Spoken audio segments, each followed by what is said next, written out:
श्री दुर्गाय नमः। आप सभी को नवरात्रि की हार्दिक शुभकामनाएं। नवरात्रि में दुर्गा पूजा के अवसर पर दुर्गा देवी के 9 रूपों की पूजा उपासना बहुत ही विधि विधान से की जाती है। कथा आरंभ करने से पहले और सभी देवी की भी कथाएं सुनने के लिए कृपया हमारे चैनल को सब्सक्राइब कीजिएगा। यदि आपको हमारा प्रस्तुतिकरण पसंद आया हो तो हमारे चैनल को अपने बंधु बांधवों के साथ भी शेयर कीजिएगा व एक लाइक अवश्य कीजिएगा और देवी माँ के सम्मान में जरूर से जरूर लिख कर जाइएगा। जय माता दी। ओम श्री दुर्गाय नमः। श्री दुर्गा सप्तशती चौथा अध्याय इंद्रादि देवताओं द्वारा देवी की स्तुति। ध्यान। सिद्धि की इच्छा रखने वाले पुरुष जिनकी सेवा करते हैं तथा देवता जिन्हें सब ओर से घेरे रहते हैं, उन जया नाम वाली दुर्गा देवी का ध्यान करें। उनके श्री अंगों की आभा काले मेघ के समान श्याम है। वे अपने कटाक्षों से शत्रु समूह को भय प्रदान करती हैं। उनके मस्तक पर आबद्ध चंद्रमा की रेखा शोभा पाती है। वे अपने हाथों में शंख, चक्र, कृपाण और त्रिशूल को धारण करती हैं। उनके 3 नेत्र हैं। वे सिंह के कंधे पर चढ़ी हुई हैं और अपने तेज से तीनों लोकों को परिपूर्ण कर रही हैं। ऋषि कहते हैं, अत्यंत पराक्रमी दुरात्मा महिषासुर तथा उसकी दैत्य सेना के देवी के हाथ से मारे जाने पर इंद्र आदि देवता प्रणाम के लिए गर्दन तथा कंधे झुकाकर उन भगवती दुर्गा का उत्तम वचनों द्वारा स्तवन करने लगे। उस समय उनके सुंदर अंगों में अत्यंत हर्ष के कारण रोमांच हो आया था। देवता बोले, संपूर्ण देवताओं की शक्ति का समुदाय ही जिनका स्वरूप है तथा जिन देवी ने अपनी शक्ति से संपूर्ण जगत को व्याप्त कर रखा है, समस्त देवताओं और महर्षियों की पूजनिया उन जगदम्बा को हम भक्ति पूर्वक नमस्कार करते हैं। वे हम लोगों का कल्याण करें। जिनके अनुपम प्रभाव और बल का वर्णन करने में भगवान शेषनाग, ब्रह्मा जी तथा महादेव जी भी समर्थ नहीं हैं। वे भगवती चंडिका संपूर्ण जगत का पालन एवं अशुभ भय का नाश करने का विचार करें, जो पुण्यात्माओं के घरों में स्वयं ही लक्ष्मी रूप से, पापियों के यहाँ दरिद्रता रूप से, शुद्ध अंतःकरण वाले पुरुषों के हृदय में बुद्धि रूप से, सत्पुरुषों में श्रद्धा रूप से तथा कुलीन मनुष्य में लज्जा रूप से निवास करती हैं। उन आप भगवती दुर्गा को हम नमस्कार करते हैं। हे देवी, आप संपूर्ण विश्व का पालन कीजिए।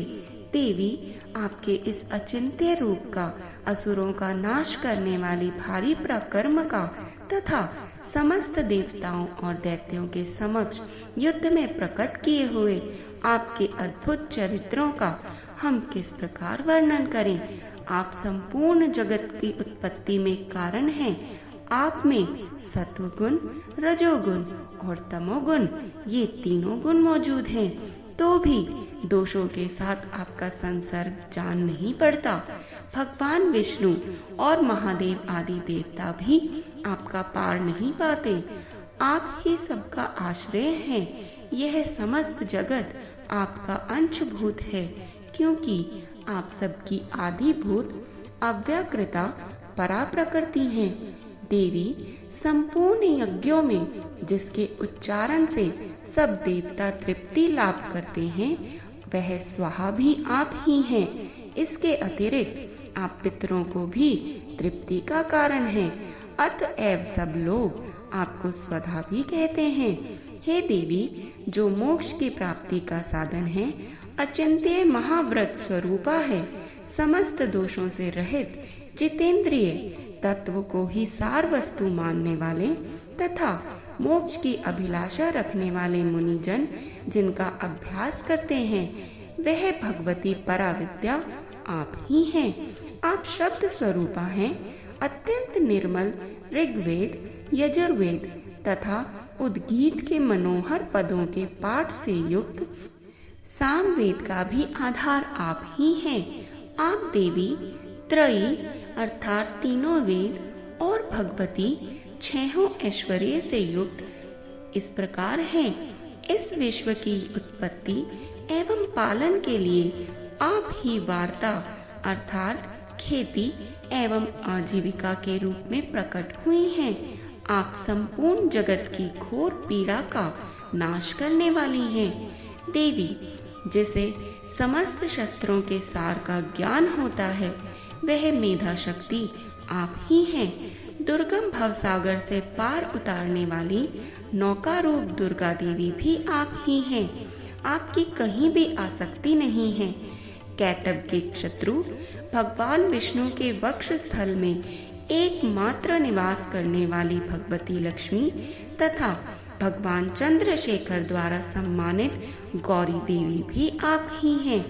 आपका मुख मंद मुस्कान से सुशोभित निर्मल पूर्ण चंद्रमा के बिंब का अनुकरण करने वाला और उत्तम सुवर्ण की मनोहर कांति से कमनीय है। तो भी उसे देखकर महिषासुर को क्रोध हुआ और सहसा उसने उन पर प्रहार कर दिया। यह अत्यंत आश्चर्य की बात है। हे देवी, वही मुख जब क्रोध से युक्त होने पर उदय काल के चंद्रमा की भांति लाल और तनी हुई बोहों के कारण विकराल हो उठा, तब उसे देखकर जो महिषासुर के प्राण तुरंत नहीं निकल गए, यह उससे भी बढ़कर आश्चर्य की बात है। क्योंकि क्रोध में भरे हुए यमराज को देखकर भला कौन जीवित रह सकता है। देवी, आप प्रसन्न हो। परमात्मा स्वरूपा आपके प्रसन्न होने पर जगत का अभ्युदय होता है और क्रोध में भर जाने पर आप तत्काल ही कितने कुलों का सर्वनाश कर डालती हैं। यह बात अभी अनुभव में आई है, क्योंकि महिषासुर की यह विशाल सेना क्षण भर में आपके कोप से नष्ट हो गई है। सदा अभ्युदय प्रदान करने वाली आप जिन पर प्रसन्न रहती हैं, वे ही देश में सम्मानित हैं। उन्हीं को धन और यश की प्राप्ति होती है। उन्हीं का धर्म कभी शिथिल नहीं होता तथा वे ही अपने हष्ट पुष्ट स्त्री पुत्र और भृत्यों के साथ धन्य माने जाते हैं। देवी, आपकी ही कृपा से पुण्य आत्मा पुरुष प्रतिदिन अत्यंत श्रद्धा पूर्वक सदा सब प्रकार के धर्मानुकूल कर्म करता है और उसके प्रभाव से स्वर्ग लोक में जाता है। इसलिए आप तीनों लोकों में निश्चय ही मनोवांछित फल देने वाली हैं। माँ दुर्गे, आप स्मरण करने पर सब प्राणियों का भय हर लेती हैं और समस्त पुरुषों द्वारा चिंतन करने पर उन्हें परम कल्याणमयी बुद्धि प्रदान करती हैं। दुख, दरिद्रता और भय हरने वाली देवी, आपके सिवा दूसरी कौन है जिसका चित्त सबका उपकार करने के लिए सदा ही दर्याद्र रहता है। देवी, इन राक्षसों के मारने से संसार को सुख मिले तथा ये राक्षस चिरकाल तक नरक में रहने के लिए भले ही पाप करते रहे हों, इस समय संग्राम में मृत्यु को प्राप्त होकर स्वर्ग लोक में जाएं। निश्चय ही यही सोचकर आप शत्रुओं का वध करती हैं। आप शत्रुओं पर शस्त्रों का प्रहार क्यों करती हैं? समस्त असुरों को दृष्टिपात मात्र से ही भस्म क्यों नहीं कर देती? इसमें एक रहस्य है। ये शत्रु भी हमारे शस्त्रों से पवित्र होकर उत्तम लोकों में जाएं। इस प्रकार उनके प्रति भी आपका विचार अत्यंत उत्तम रहता है। खड़ग के तेज पुंज की भयंकर दीप्ति से तथा आपके त्रिशूल के अग्रभाग की घनीभूत प्रभा से चंधियाकर जो असुरों की आंखें फूट नहीं गई, उसमें कारण यही था कि वे मनोहर रश्मियों से युक्त चंद्रमा के समान आनंद प्रदान करने वाले आपके इस सुंदर मुख का दर्शन करते थे। देवी, आपका शील दुराचारियों के बुरे बर्ताव को दूर करने वाला है। साथ ही यह रूप ऐसा है जो कभी चिंतन में भी नहीं आ सकता और जिसकी कभी दूसरों से तुलना भी नहीं हो सकती तथा आपका बल और पराक्रम तो उन दैत्यों का भी नाश करने वाला है जो कभी देवताओं के पराक्रम को भी नष्ट कर चुके थे। इस प्रकार आपने शत्रुओं पर भी अपनी दया ही प्रकट की है। वरदायिनी देवी, आपके इस पराक्रम की किसके साथ तुलना हो सकती है तथा शत्रुओं को भय देने वाला एवं अत्यंत मनोहर ऐसा रूप भी आपके सिवा और कहाँ है। हृदय में कृपा और युद्ध में निष्ठुरता, ये दोनों बातें तीनों लोकों के भीतर केवल आप में ही देखी गई हैं। आपने शत्रुओं का नाश करके इस समस्त त्रिलोकी की रक्षा की है।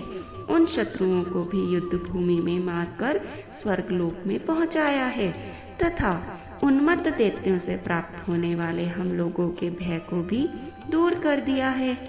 आपको हमारा नमस्कार है। देवी, आप शूल से हमारी रक्षा करें। अंबिके, आप खड्ग से हमारी रक्षा करें तथा घंटा की ध्वनि और धनुष की टंकार से भी हम लोगों की रक्षा करें। चंडिके, पूर्व, पश्चिम और दक्षिण दिशा में आप हमारी रक्षा करें तथा ईश्वरी, अपने त्रिशूल को घुमाकर आप उत्तर दिशा में भी हमारी रक्षा करें। तीनों लोकों में आपके जो परम सुंदर एवं अत्यंत भयंकर रूप विचरते रहते हैं, उनके द्वारा भी आप हमारी तथा इस भूलोक की रक्षा करें।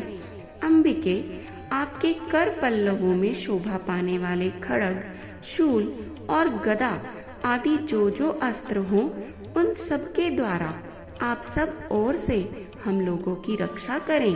ऋषि कहते हैं, इस प्रकार जब देवताओं ने जगन माता दुर्गा की स्तुति की और नंदवन के लिए दिव्य पुष्पों एवं गंध चंदन आदि के द्वारा उनका पूजन किया, फिर सबने मिलकर जब भक्ति पूर्वक दिव्य धूपों की सुगंध निवेदन की, तब देवी ने प्रसन्न बदन होकर प्रणाम करते हुए सब देवताओं से कहा।